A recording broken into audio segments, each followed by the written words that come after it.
ಪ್ರತಿ ಸಲ ಬದುಕಲ್ಲಿ ಏನೇ ಕಷ್ಟ ಬಂದಾಗ್ಲೋ ಅಥವಾ ನಮಗ್ ಸೋಲ್ ಬಂದಾಗ್ಲೋ ಅಥವಾ ಸುಮ್ಮನೆ ಹಾಗೆ ದಿನಕ್ಕೊಮ್ಮೆ ಅಥವಾ ಸುಮಾರು ಸರ್ತಿ ನನಗೆ ಯಾಕೆ ಹೀಗಾಗ್ತಿದೆ, ನಾನೇ ಯಾಕೆ ಬಲಿ ಆಗ್ತಿದ್ದೀನಿ, ವೈ ಮೀ ಅಂತ ನಮಗ್ ನಾವೇ ಸಿಕ್ಕಾಪಟ್ಟೆ ಹಿಂಸೆ ಮಾಡ್ಕೋತೀವಿ.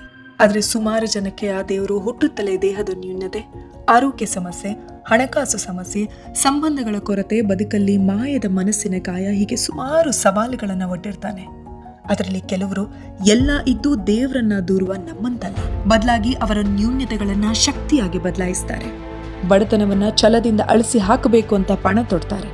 ತಮಗಾದ ನೋವಿನ ಕಥೆಯನ್ನ ಬೇರೆಯವರ ಬದುಕನ್ನ ರೂಪಿಸಲು ಪ್ರೇರೇಪಿಸಲು ಬಳಸ್ತಾರೆ. ಸೋತಾಗ ನೋವಾದಾಗ ಸಾಮಾನ್ಯರಂತೆ ನಂಗೆ ಯಾಕೆ ಹೀಗಾಗ್ತಿದೆ, ವೈ ಮೀ ಅಂತ ಕೊರಗೋದಿಲ್ಲ.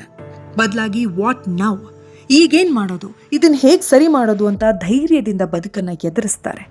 ಆಗ್ಲೇ ತಾನೆ ಸಾಮಾನ್ಯರು ಅಸಾಮಾನ್ಯರಾಗೋದು. ಕಲ್ಲು ಮುಳ್ಳುಗಳ ಮಧ್ಯೆ ಸೊಗಸಾಗಿ ಅರಳಿದ ಹೂವಿನಂತೆ ಕಷ್ಟ ಕಾರ್ಪಣ್ಯಗಳ ಮಧ್ಯೆ ಬೆಳೆದು ಯಶಸ್ಸು ಕಾಣ್ತಾರೆ. ಇದಕ್ಕೆಲ್ಲ ಶ್ರಮ ಹಾಗೂ ಬದುಕಿನ ಪ್ರೀತಿ ಹಾಗೂ ಜೀವದ ಬೆಲೆ ಗೊತ್ತಿರ್ಬೇಕಷ್ಟೇ. ಕಾಲಿಲ್ದೇ ಇದ್ರೂ ಓಟದ ಸ್ಪರ್ಧೆಯಲ್ಲಿ ವಿಜೇತರಾಗ್ತಾರೆ. ಕೈ ಇಲ್ದೇ ಇದ್ರೂ ಬಾಡಿ ಬಿಲ್ಡಿಂಗ್ ಮಾಡ್ತಾರೆ, ಅದ್ಭುತವಾದ ಪೇಂಟಿಂಗ್ ಮಾಡ್ತಾರೆ.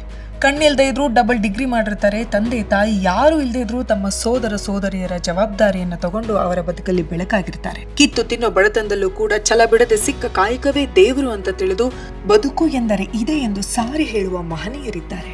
ಇನ್ನು ಸಣ್ಣದಾಗಿ ಕಾಂಟೆಂಟ್ ಕ್ರಿಯೇಷನ್ ಆರಂಭಿಸಿ ಇವತ್ತಿಗೆ ಎಲ್ಲರೂ ತಿರುಗಿ ನೋಡುವಂತೆ ಲಕ್ಷ ಸಂಪಾದಿಸುವ ಕ್ರಿಯೇಟರ್ ಇದ್ದಾರೆ. ಮನೆಯಲ್ಲಿಯೇ ಸಣ್ಣದಾಗಿ ಬಿಸ್ನೆಸ್ ಆರಂಭಿಸಿ ಇವತ್ತಿಗೆ ತಮ್ಮ ಬದುಕನ್ನ ಕಟ್ಟಿಕೊಳ್ಳುವಷ್ಟು ಸಮರ್ಥರಾಗಿದ್ದಾರೆ.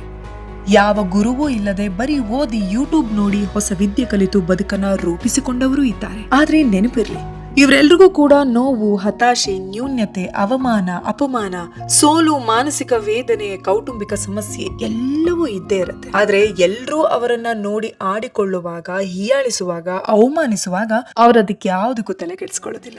ಬದಲಾಗಿ ಬದುಕಿನ ಬಗ್ಗೆ ಹೇಗೆ ಸಾಧಿಸಬೇಕು ಅನ್ನುವ ತುಡಿತ, ಹಂಬಲ, ಛಲ, ಆಕಾಂಕ್ಷೆಗಳ ಬಗ್ಗೆ ಮಾತ್ರ ತಮ್ಮ ಎನರ್ಜಿಯನ್ನ ವ್ಯಯಿಸ್ತಿರ್ತಾರೆ.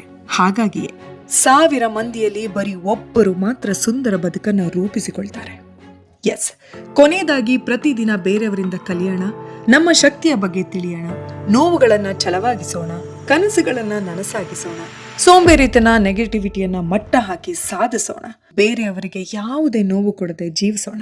ಯಾಕಂದ್ರೆ ಇರೋದು ಒಂದ್ ಲೈಫ್. ಬದುಕನ್ನ ಹೀಗೂ ಬದುಕಬಹುದು ಅಂತ ತಿಳಿಸೋ ಛಲವಂತರನ್ನ ನಿಮ್ಮ ಮುಂದೆ ತರುವ ಪ್ರಯತ್ನ ಇರೋದೊಂದು ಲೈಫ್. ಈ ಪಾಡ್ಕಾಸ್ಟ್ ನಿಮ್ಮೆಲ್ಲರ ಪ್ರೀತಿಯ ಅದಿತಿ ಪ್ರಭುದೇವ ಯೂಟ್ಯೂಬ್ ಚಾನಲ್ ಅಲ್ಲಿ ಏಪ್ರಿಲ್ 10 ಪ್ರಸಾರ ಆಗುತ್ತೆ. ನಿಮ್ಮೆಲ್ಲರ ಆಶೀರ್ವಾದ ಇರಲಿ.